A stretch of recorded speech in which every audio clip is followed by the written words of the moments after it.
de cómo la medicina rosarina pone a la ciudad en lo más alto. Muchas veces hablamos de la medicina, hablamos de la ciencia, de la necesidad de impulsarla, de inyectar dinero para la investigación, para que los médicos o los científicos de la zona tengan los elementos y las herramientas, ¿no?, para llevar adelante todo el conocimiento. Lo que ha sucedido en el Sanatorio de Niños es lisa y llanamente espectacular, porque lo van a explicar mejor ellos que yo. Ha sucedido ahí un trasplante hepático a un bebé recién nacido, pero un bebé que había nacido muy prematuro, que tenía apenas 33 semanas, que tenía un problema hepático muy infrecuente, y lo que había que hacer era conseguir a alguien que donara parte del hígado. Buscaron a su papá, le sacaron el hígado, o parte del hígado, lo redujeron para que pudiera ingresar en el cuerpito de esta personita que es Elian, que estamos viendo, y a partir de ahí rogar que todo saliera bien.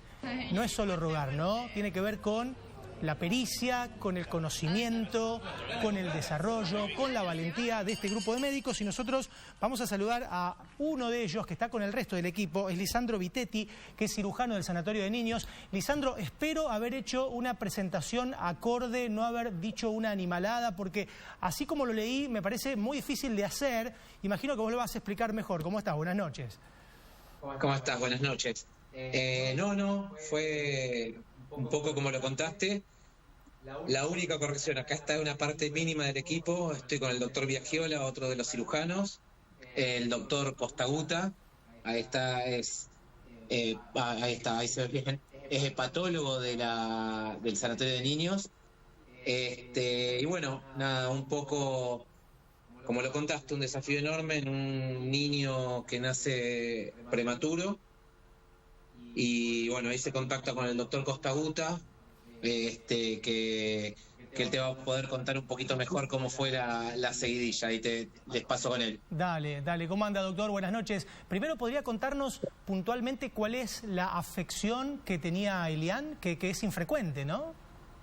Sí, afortunadamente es muy infrecuente, porque consiste es una situación por la cual en el embarazo anticuerpos, o sea, defensas de la mamá que se supone que están para defender contra los ataques de bacterias y virus, esas defensas se confunden y atacan al hígado del bebé, o sea, por anticuerpos producidos por la mamá.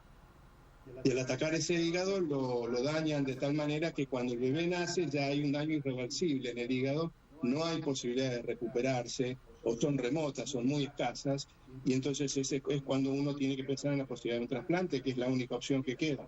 El problema con Elian es que era muy prematuro, y eso es lo que lo hace diferente a todo lo que hemos hecho hasta ahora, y lo que genera la noticia en realidad, ¿no? Porque verdaderamente es el bebé más pequeño que ha sido trasplantado en nuestro país, y probablemente internacionalmente no hay reportes de trasplantes de bebés tan prematuros de hígado. Estamos hablando tan prematuros y de tan bajo peso. Este bebé pesaba 1,9 kg en el momento de la cirugía, y hay que tener en cuenta que probablemente el peso real haya sido menor, porque él en ese momento que se operó tenía lo que se llama edemas, o sea, estaba reteniendo líquido, o sea que parte de ese peso es falso, pero de todas maneras da una idea de lo pequeño que era el bebé, y eso es lo que genera la particularidad de este caso. Claro. ¿Y cuándo se toma la determinación de recurrir al papá para que sea el donante del hígado a trasplantar? Y cuando la situación empieza a empeorar y se pone crítica, ahí entran los cirujanos, justamente el equipo, a valorar la posibilidad de proponer la posibilidad de un donante vivo, y se estudia al papá, porque aunque se inscribe en emergencia, la tasa de donación a veces no es suficiente como para llegar a tiempo con un hígado esperando en la lista, y entonces hay que activar el donante vivo, y bueno, en eso nuestro equipo realmente tiene una excelente experiencia en ese sentido. Claro. ¿Cómo fue la operación? No sé si lo va a contestar usted o Lisandro. Ustedes vayan cambiando, vayan cambiando ustedes de interlocutor, definan quién es el más adecuado para hacerlo. Imagino que cualquiera puede hacerlo, ¿no? Pero a lo mejor es especialista. ¿Cómo es la cirugía de extirparle parte del hígado y de tener que reducirlo? Porque claramente el hígado del papá tiene un tamaño mucho mayor que el del pequeño Elian, ¿no? ¿Cómo fue todo eso? Claro, exactamente. Acá la cirugía se divide en dos partes.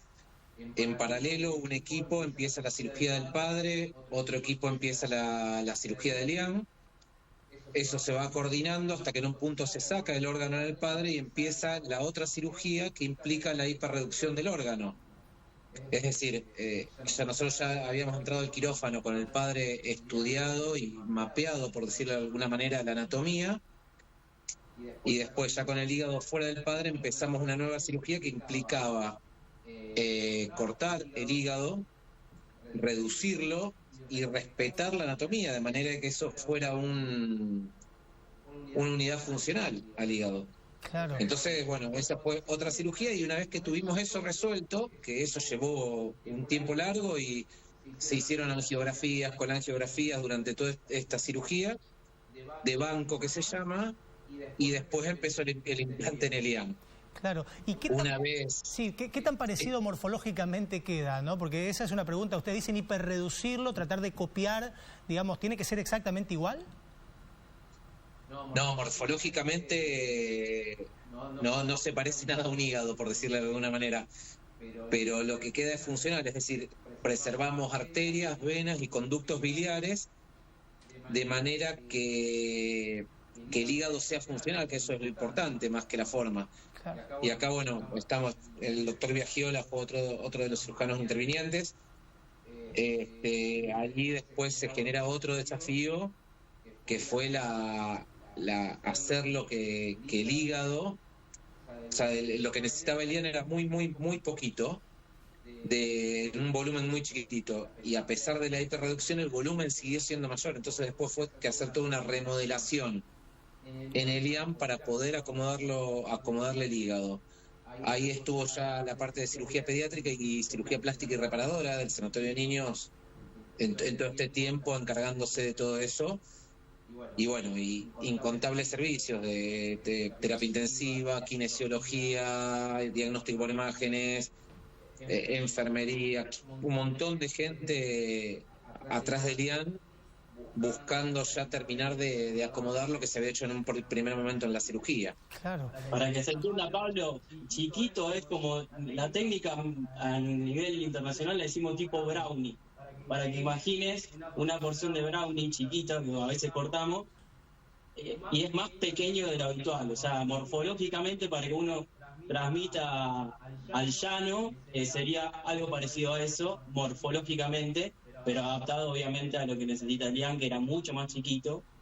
Por el tamaño del bebé, 1,5 kilos, ustedes imaginarán, es prácticamente un poco más grande que las palmas de las manos nuestras donde trabajamos. Claro. El abdomen. Qué bárbaro, qué bárbaro.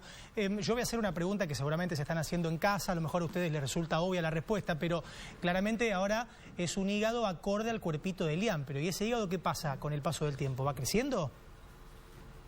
Sí, el hígado va a ir creciendo con el IAM. O sea, eso pasa siempre que trasplantamos un pediátrico, ya sea donante vivo o este caso excepcional.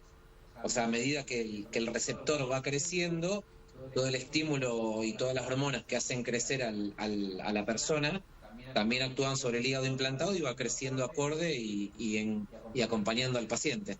Qué bárbaro. Es una verdadera hazaña de la medicina, ¿no? Aunque a ustedes les parezca algo natural, que tiene que ver con el conocimiento, con la evolución, con el estudio, con la valentía, por supuesto. Pero, ¿y esto tiene algún parangón a nivel internacional? Digo, por ejemplo, en Latinoamérica, ¿se ha hecho alguna vez algo así? Ahí te paso con el doctor Costaguta. ¿Cómo no? Acá hay que distinguir lo que está comunicado y publicado. O sea, en medicina lo habitual es que cuando se producen avances, eso se transmita a través de publicaciones en revistas especializadas, y entonces uno conoce, o presentaciones en congresos y demás.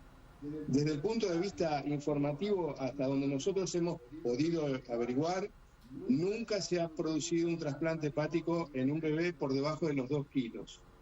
Esto es tanto para Argentina, donde estamos prácticamente seguros, porque eso lo chequeamos, y no solamente no está comunicado, sino que hasta donde sabemos no hay ningún equipo que haya hecho un trasplante por debajo de los 2 kilos. Y eso a nivel internacional también es así. O sea, no conocemos publicaciones, lo cual no quiere decir de que no se haya hecho en algún lugar que no lo haya comunicado hasta el momento. Pero comunicación de un trasplante en un bebé de este tamaño no hay. Bueno, entonces nos vamos a jactar de que en Rosario lo hemos tenido a los tres y a todo el equipo, porque seguramente sería muy difícil ocupar toda la pantalla con toda la gente que ha trabajado. Felicitaciones y muchas gracias también. Gracias a ustedes por difundir esto. Necesitamos más donantes, porque esto, y permítanme los últimos segundos dedicarlo a esto. Sí, claro. No hay posibilidades de progresar en la ciencia del trasplante si no hay donantes. La cirugía del trasplante tiene la característica de que se necesita del otro lado alguien que done, ya sea en vida o después de haber fallecido. Necesitamos, porque la lista de pacientes es muy larga y la única manera de resolverlo es a través de la donación. Doctores, buenas noches, muchas gracias y felicitaciones. Gracias a ustedes. Gracias. Gracias Hasta a luego. ustedes. Esto pasó en el Sanatorio de Niños.